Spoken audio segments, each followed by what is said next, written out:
고 스님은 말년엔 성철 스님의 도노돈수로 불교 사상을 정립한 인연이 있는데요. 그 스님의 깨달음과 사상적 변화 과정은 어떻습니까? 예, 이 부분이 이제 제가 이번에 고 스님 일대기, 수행 일대기를 정리하면서 이제 그 특성이랄까 중요한 포인트 중에 하나인데요. 저는 우리 한국 불교 현대사의 과정에서 이제 한국 가나선이 이제 이렇게 그 재흥되고 성장하고 이렇게 전파돼 가는 과정에 이 고 스님의 일대기가 시기적으로 이렇게 겹치더라고요. 그래서 우리 가나선풍이 이제 일어나게 되는 과정들이 고 스님의 삶과 무관하지 않다고 이렇게 저는 이번에 정리를 하면서 확인을 했는데요. 이제 고 스님이 아까 말씀한 대로 이제 처음 삼선에 발심이 나가지고 강원 교육을 이제 하고 마칠 무렵에 발심이 나가지고 노관음사에 가서 5년 정도 있으면서 그때는 이제 그 향곡 스님이 워낙 엄하신 분이니까 첫 철에 하루에 15시간씩 좌선을 했대요. 그러니까 24시간 중에 15시간을 좌선을 했으니까 엄청난 거죠. 근데 당신이 첫 안거를 15시간 앉는 걸 하니까 그다음부터는 어떤 선방에 가더라도 뭐 17시간, 뭐 24시간 앉는 데 가더라도 뭐 당당하게 자신이 생겼다 그러거든요. 그런 얘기를 하셨어요. 그래서 공부에 대해서는 앉는 거에 대해서는 고 스님이 이제 두려운 마음에 첫철을 그렇게 나게 없었다 그러는데 이제 그러다가 아까 말씀드린 대로 이제 심원사에서 이제 공무화를 체험하시고 이제 견성했다고 생각하고 이제 그 뒤로는 좀 공부를 이제 유유자적하며 보림한다고 해서 이제 점수한다고 하는 과정을 해서 1975년에 남해 용문사 그 연불암이라는 곳이 있어요. 이제 제가 나중에 이제 거기를 한번 더 돌아가시고 답사를 한번 했는데 거기가 이렇게 올라가 보면 그 남해 이렇게 아름다운 산자락 사이로 이게 바다가 이렇게 반쯤 들어와 있어요. 그 풍치가 아주 멋져요. 그래서 거기 올라가면 참 그 전망이 아주 풍치가 좋아가지고 이제 그 맛에 연불암이라는 암자가 있는데 거기에 이제 어떤 도만 스님하고 두 분이서 이제 고 스님 거기서 이제 보림한다고 거기 계신데 어느 날 갑자기 느닷없이 성철 스님이 거기 나타난 거예요. 그 해인 총리에 방장하는 분이 그 남의 그 보리암에 왜 왔겠어요. 갑자기 올라오신다는 거예요. 너무나 신기한 일이죠. 그러니까 이제 이 고 스님이 당신이 이제 도노 점수에서 당신이 도노했다고 생각했으니까 아주 기고만장했을 거 아닙니까? 그러니까 이제 성철 스님이 올라왔다니까 오늘 잘 됐다. 도노돈수 대장 오늘 성철이 여기 나타났구나. 오늘 잘 됐다. 한판 하자. 이렇게 이제 법전을 결심하고는 이제 가사장삼을 서로하고 당신이 이제 쓰던 방을 어른이 오시니까 이제 모셔가지고는 가사장삼을 소하고 선배로 뭐 선배 20년도 더 20살도 더 높으신 선배이시니까 따뜻하게 이제 선배를 드리고는 딱 앉자마자 스님 도노 점수가 맞지 않습니까? 이렇게 막 그대로 대들었다는 거예요. 대들었는데 성철 스님이 그 말을 절을 하고 이제 그 말이 떨어지자마자 획 하고 돌아 누워가지고는 누워서는 등짝을 딱 보였다는 거예요. 그러니까 고 스님이 얼마나 황망했겠어요. 뭐 큰 결심을 먹고 큰 결심을 하고 막 들어댔는데 획 돌아 누워가지고 그러니까 아무 말 없이 등짝을 딱 보인다는. 그때 고 스님이 이제 너무나 이게 당황스러운 일이 아닙니까? 뭐라도 한마디 해야지 내가 지금 모처럼 엄한 큰 선배인데 막 도전장을 내리는데 그러니까 우물쭈물 하다가 막 아무 기다려도 아무 말 없이 그렇게 되니까 우물쭈물 하다 그냥 물러나왔대요. 그 나중에 이제 고 스님이 이 도노돈수 또 큰 어떤 깨달음을 하고 난 다음에 그때 당신이 속았다는 거를 나중에 알게 됐다는 거예요. 그 등짝이 그대로 법문이었는데 당신이 속았다고 그냥 그때 물러나오지 않고 그대로 끝까지 막 대들었어야 됐는데 그러면 아마 성철 스님 반응이 있었을 건데 그냥 그 성철 스님 등짝을 확 돌아놓고 등짝을 보는 게 반응을 떠보는 것과 동시에 이제 그대로 법문이었다는 거죠. 근데 이제 그때 고 스님이 그냥 우물쭈물하고 물러나오는 바람에 이 공부가 이제 제대로 격발이 안 돼버린 거죠. 그래서 이제 우물쭈물하고 물러나와가지고 공부가 이제 뭐 그렇게 됐잖아요. 그런데 이제 이것도 이제 유튜브에서 처음으로 얘기하는 건데 내가 이거 참 얘기해야 되나 말아야 되나 입이 간질간질한데 얘기하세요. 다 얘기할 수는 없고요. 이제 뭐 이 정도만 얘기하죠. 이제 그렇게 당신이 도노했다고 생각하고 이제 점수 미세망상만 없애면 된다고 생각하고 유유자적하게 살다가 성철 스님 만났을 때 대들고 해가 여전히 도노 점수 입장이 있었던 거죠.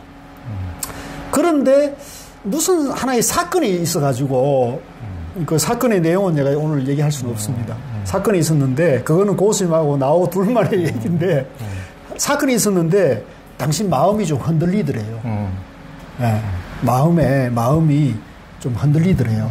그래서 아니 내가 도노했고 견성했는데 공부가 끝났는데 왜 내 마음이 이러지? 라고 당신 마음을 돌아보게 되었대요.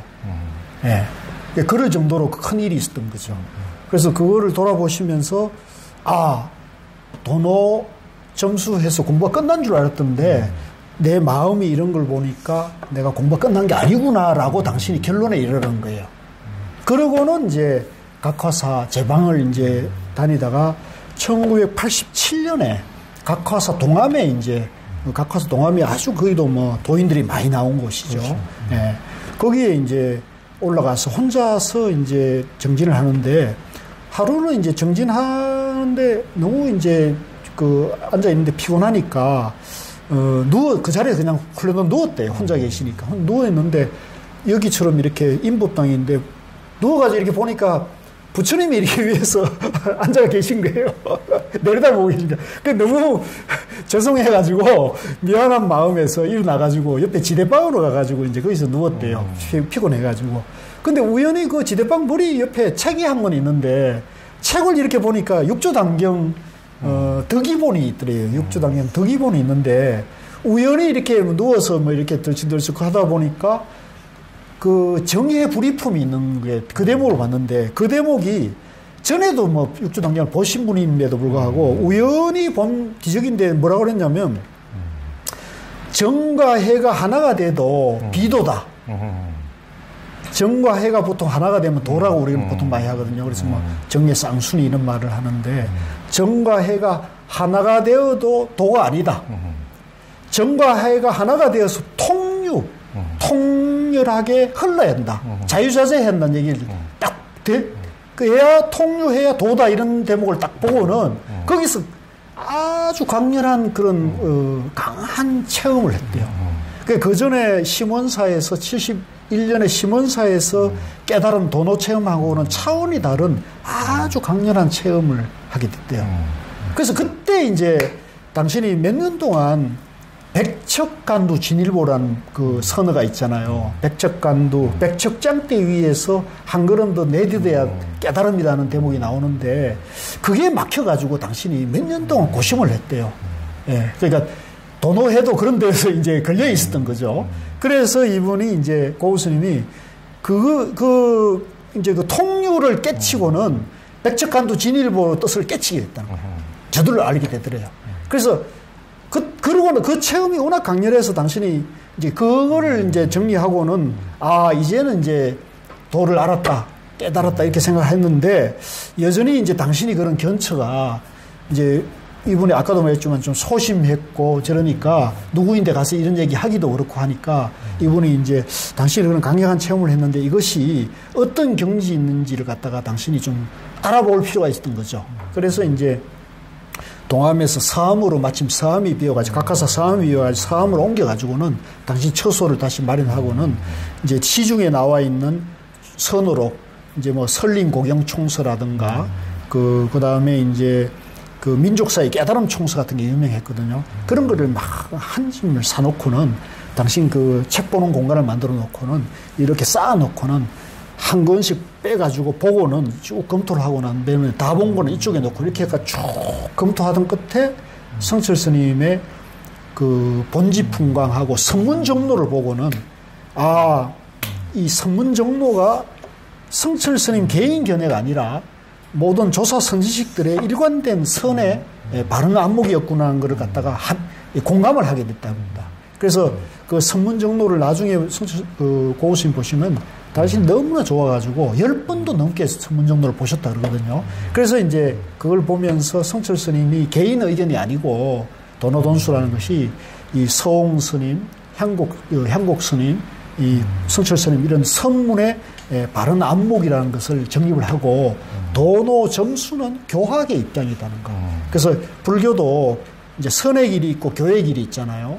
이제 교의 길은 도노 점수가 통용이 되고 뭐 많이들 그렇게 얘기하지만 선은 도노돈수가 바른 길이라는 것을 당신이 이제 확인을 했고 그러면서 이제 이분이 1987년부터 이제 선하자 부패라든가 그러니까 선을 하더라도 화두만 할 게 아니라 좌선만 해서는 안 된다. 의록도 보고 경전도 보고 바른 안목을 갖추고 해야 한다는 걸 절실히 이분이 깨달은 거죠.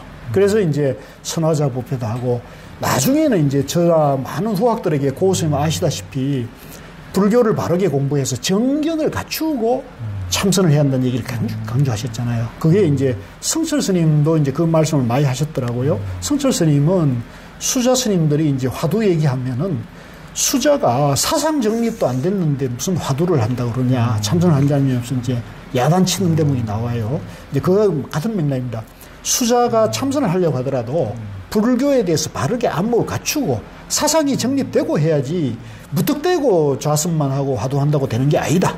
이제 이런 얘기고 고우스님도 이제 그런 얘기죠. 그래서 제가 그런 부분에 있어서 고우스님이 그런 깨달음이 아까 도노점수 공부하시다가 성철스님 법거량 하시고 그다음에 이제 각화사 동함에서 깨치고 이런 대목을 보면서 우리 한국 불교 현대사에 도노점수와 도노돈수의 그런 견해에 대해서 정확한 안목을 세워주는 그런 삶의 체험의 길을 가셨다는 의미에서 저는 고우스님이야말로 정말로 귀중한 그런 수행의 과정을 깨치신 분이라고 저는 그렇게 받아들이고 있습니다. 그렇죠. 그러니까 고우스님이 그런 이제 예전에도 그런 선에 대한 가치 그 사상뿐만 아니고 스님들도 가치관 정립이 제일 중요하다. 이제 가치관이 정립되지 않는 가운데 출가해서 계속 왜 출가한지도 모르기 때문에 끊임없이 되풀이하고 이제 방황하고 이제 그런 거다. 그러니까 가치관을 왜 출가하는 것인지 정확히 가치관을 정립하는 게 제일 필요하다. 이제 그렇게 하셨고 이분도 이제 굉장히 사상적으로 또 치열하게 수행을 하셔서 이제 도노돈수라는 사상을 정립한 것은 저는 이제 굉장히 소중하게 존중을 합니다. 다만 이제 저는 뭐 이런 유튜브에서도 도노돈수, 도노점수 뭐 이런 논쟁에 대해서 제가 별로 이렇게 반기지가 않는 이유가 저는 이제 그 수십 년 동안 수행 현장을 너무 가까이 또 지켜보고 제가 또 종교 전문 기자로서 도노돈수, 도노점수의 논쟁은 이미 기독교에서 훨씬 더 치열한 논쟁이 수백 년 논쟁이 있었어요. 왜냐하면 프로테스탄트는 한 번 믿으면 그걸로 끝이다. 그게 명쾌하거든요. 그런데 카톨릭에서는 이제 계속 선행을 해야 천국 간다. 수십 년 동안 이렇게 제가 보면은 그렇게 믿는다고 제일 앞장서서 제일 목소리가 크신 분들이 제가 보기에는 천국 못 갈 행동만 하시는 분들 제가 너무 많이 봐가지고 대형교회 목사님들이라든가 그러니까 그런 명쾌한 이렇게 선의 사상도 중요하지만은 앞뒤가 이리관지하지 않으면은 사상이라는 것도 참 허망해지는 거구나.